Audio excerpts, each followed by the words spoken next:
damai sejahtera Bapak, Ibu, serta saudara-saudari semua. Untuk mengawali renungan tentang firman Tuhan ini, mari kita bersatu di dalam doa. Tuhan Allah Bapa di surga yang memelihara hati, akal, dan pikiran kami umat manusia, berfirmanlah kepada kami sebab kami bersedia untuk mendengar, dan atas pertolongan Roh Kudus, mampukan kami agar boleh melaksanakan firman-Mu itu dalam hidup sehari-hari. Dalam nama Tuhan Yesus kami berdoa. Amin.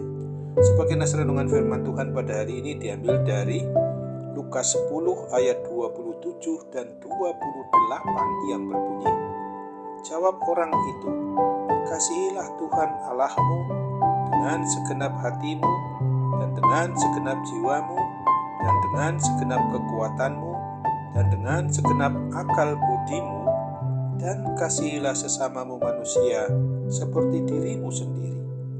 Kata Yesus kepadanya, jawabmu itu benar, berbuatlah demikian, maka engkau akan hidup. Sebagai tema yang diangkat dari nas renungan kita ini, kasih kepada Tuhan Allah sebagai dasar mengasihi sesama umat manusia. Nas renungan firman Tuhan pada hari ini adalah merupakan jawaban dari seorang ahli Taurat saat ia ditanya Tuhan Yesus tentang intisari dari dalam ajaran kitab Taurat. Sesungguhnya makna atau arti akan 10 hukum Taurat juga sudah disebut oleh Musa di dalam kitab Ulangan 6 ayat 4 dan 5. Akan tetapi para imam kepala dan ahli Taurat tidak menggunakan pemaknaan atau arti tersebut.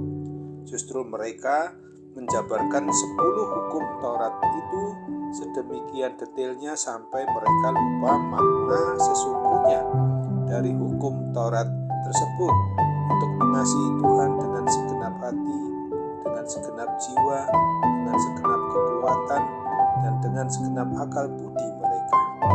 Salah satu contoh penjabaran tentang hukum hari Sabat yang telah keluar dari inti pengajaran Tuhan tentang kasih kepada Tuhan Allah yang dijadikan pedoman para imam dan para ahli Taurat atau imam kepala itu untuk menjadi dasar hukum guna menyusun siasat agar dapat membunuh Tuhan Yesus yang dianggap telah melanggar hukum hari Sabat, karena Tuhan Yesus menyembuhkan orang yang lumpuh tangannya di hari Sabat, seperti ditulis dalam Matius 12 ayat 9 sampai 14. Sesungguhnya Tuhan Yesus tidak menghapus 10 hukum Taurat itu, justru Tuhan Yesus menggenapi dengan mengajarkan inti pokok tentang makna atau arti hukum Taurat itu, yang biasa disebut dengan hukum kasih, secara benar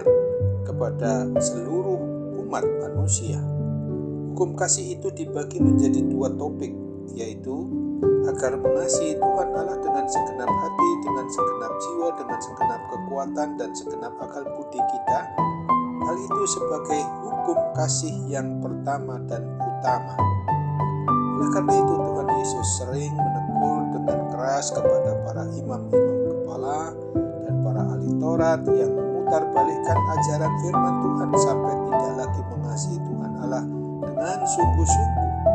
Nas renungan firman Tuhan pada hari ini mau mengajarkan dan mengajak kita semua sebagai orang yang mengaku beriman percaya kepada Kristus agar selalu memohon pertolongan dan bimbingan Roh Kudus supaya mata hati rohani kita ini dibukakan untuk dimampukan memahami betul tentang makna arti yang sesungguhnya dari setiap ajaran firman Tuhan Yesus Kristus itu, yang adalah supaya kita tidak dapat diketahui oleh roh jahat yang ingin memutarbalikkan makna firman Tuhan, yang akhirnya kita tidak akan mengasihi Tuhan dengan sungguh-sungguh lagi kepadanya.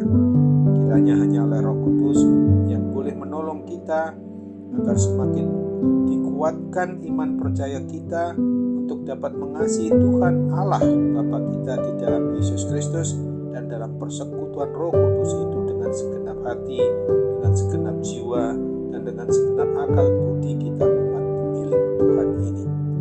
Oleh sebab itu ingatlah seperti apa yang dituliskan di dalam Ulangan 6 ayat 4 dan 5 ini. Dengarlah hai orang Israel, Tuhan itu Allah kita, Tuhan itu Esa.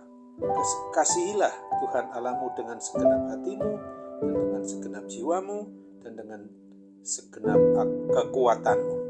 Amin. Mari kita kembali bersatu dalam doa. Tuhan Bapa di surga, terima kasih untuk kebenaran firman-Mu. Boleh kami dengarkan dan kami renungkan saat ini. Kiranya Tuhan tolong kami oleh pertolongan Roh Kudus saja yang memampukan kami, agar kami dapat mengerti makna maupun arti dari mengasihi Tuhan Allah Bapa di surga sebagai dasar untuk mengasihi sesama kami umat manusia yang tidak dapat ditawar-tawar lagi. Kami percaya bahwa kami sungguh-sungguh dimampukan dengan selalu membuka hati terhadap pertolongan Roh Kudus, sehingga kami memang benar-benar dapat melaksanakan apa yang menjadi perintah, apa yang menjadi kebenaran firman-Mu itu boleh kami berlakukan di dalam hidup kami sehari-hari. Bapa yang Maha Baik, percaya Tuhan mau dengar, Tuhan mau memberikan hati-Mu kepada kami untuk kami yang saat ini sedang dalam kondisi sakit, baik itu penyakit yang bersifat jasmani, terlebih juga penyakit yang berkaitan dengan rohani kami yang biasanya menjadi penyebab sakit jasmani itu muncul di dalam hidup kami. Kami percaya Tuhan mau tolong kami untuk boleh memakai sarana perawatan dokter, para medis maupun juga obat yang digunakan untuk memungkinkan kami boleh disembuhkan, dipulihkan dari kuasa sakit penyakit apapun juga. Kami percaya Tuhan mau lengkapi, mau sempurnakan doa permohonan kami ini, karena kami mohon hanya dalam nama Tuhan Yesus Kristus. Amin.